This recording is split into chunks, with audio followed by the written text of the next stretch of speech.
Oi, tudo bem? Bienvenue à ma chaîne Portugais Brésilien avec Dai. Je suis Dai et aujourd'hui on va parler du climat, de la météo et voilà les saisons en portugais. Vous êtes prêts? Donc voilà, préparez-toi, il va faire chaud, il va faire froid, c'est comida, bref, vamos lá. Bom, on va commencer par les estações do ano. Qu'est-ce que ça veut dire estações do ano? Ça veut dire les saisons. Donc, on a primavera, que c'est le printemps, verão, que c'est l'été, outono, l'automne, et inverno, inverno, que c'est l'hiver. Attention avec la prononciation du verão, c'est quand on a les A et les O ensemble avec les petites accentuations sur les A, qu'en portugais on dit tio. Ok, cette petite accentuation. On va faire le son de un. C'est un son nasalé, mais qu'à la fin, on ferme la bouche. Ce son n'est pas en français, donc on va essayer de le pratiquer ici un petit peu. Donc on ouvre la bouche, on fait un. Donc un. Et après, c'est comme si on va manger quelque chose. Donc un. Ok, un. Généralement, c'est le son que mes élèves étrangers ils ont plus de difficultés de faire, c'est celui-là. Donc, c'est bien, voilà, pratiquer à la maison, hein, devant un miroir, pourquoi pas. Donc, faire le son de un. Okay, donc, on ferme la bouche à la fin. Bien. Désolée, c'était une petite parenthèse, mais c'est très important aussi de travailler cette prononciation-là parce que tout le temps, on a des mots avec un en portugais. Bien, on va avancer. Alors, donc, comment parler du temps? Alors, pour parler du temps, parfois, on va utiliser le verbe faire, que c'est le verbe fazer en portugais, quando on va parler du climat. Donc, par exemple, faz sol, il fait soleil, il fait beau. Faz calor, il fait chaud. Faz frio, il fait froid. Faz vento, il fait du vent. Faz bom tempo, il fait beau. Faz mau tempo, il fait mauvais. Voilà, il est moche, il est pour tout le temps, etc. Donc, un exemple qu'on a aussi. Hoje faz sol em Lisboa. Aujourd'hui, il fait soleil à Lisbonne. No sul do Brasil, faz muito frio no inverno. Dans le sud du Brésil, il fait très froid en hiver. Donc, pour moi, quand on utilise le fazer, il est aussi une chose un peu générale. Donc, au Brasil, par exemple, je peux dire, no Brasil faz calor. Voilà, au Brésil, il fait chaud. Oh, au Brésil, il fait beau. Mais oui, c'est presque général, presque tout le temps, pas tout le temps, pas il fait moche parfois.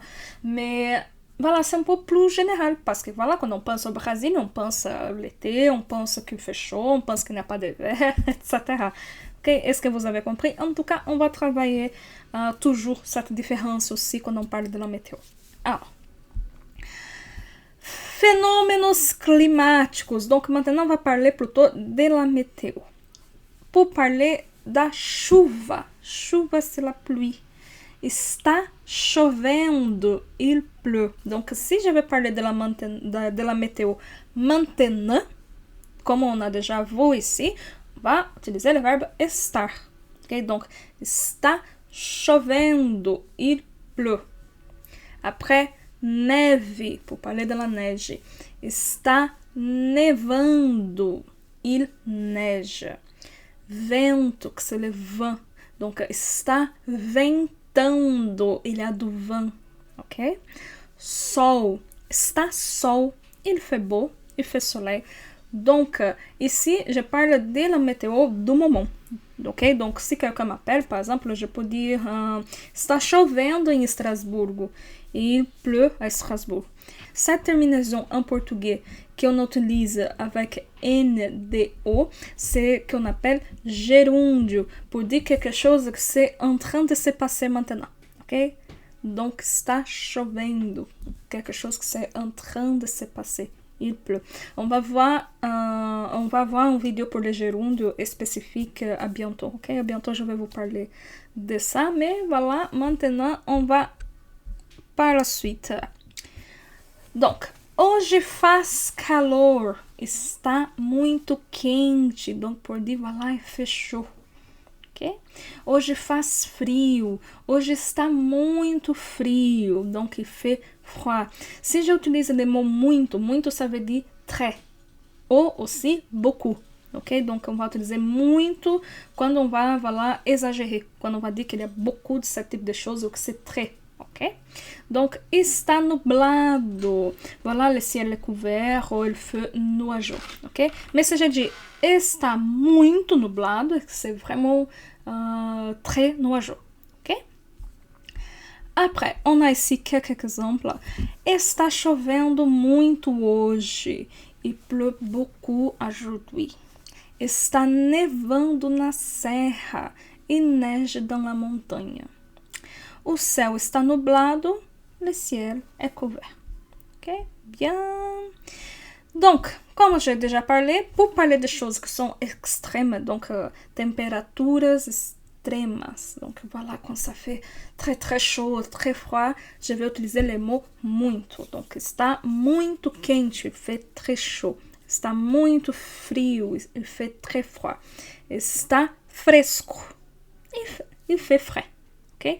Et fresco, aussi comme frais, c'est un mot qu'on va utiliser voilà, partout. Si je vais parler d'un aliment qui est frais, je vais dire aussi fresco. Pour la température, pour la météo, je vais utiliser aussi fresco. Ok? Bien. Et un autre exemple ici. Em Paris, no inverno, está muito frio. À Paris, en hiver, il fait très froid. Bien. Alors, donc, un petit résumé ici de tout le vocabulaire qu'on a appris aujourd'hui. Donc, verão, été, inverno, hiver, primavera, printemps, outono, outono, está chovendo, il pleut, está nevando, il neige, faz calor, il fait chaud, faz frio, il fait froid. Ok? Donc, je vais vous donner un petit exercice pour faire, que c'est me dit ici dans les commentaires quel temps peut faire aujourd'hui chez vous et aussi quelle est votre saison préférée. Bien, alors maintenant vous avez plein de vocabulaire pour parler de la météo au Brésil et si tu as aimé la vidéo, n'oubliez pas de s'abonner, je serai très content avec ça, donc merci beaucoup, on se voit dans les prochaines vidéos. Ok? Ciao, obrigada!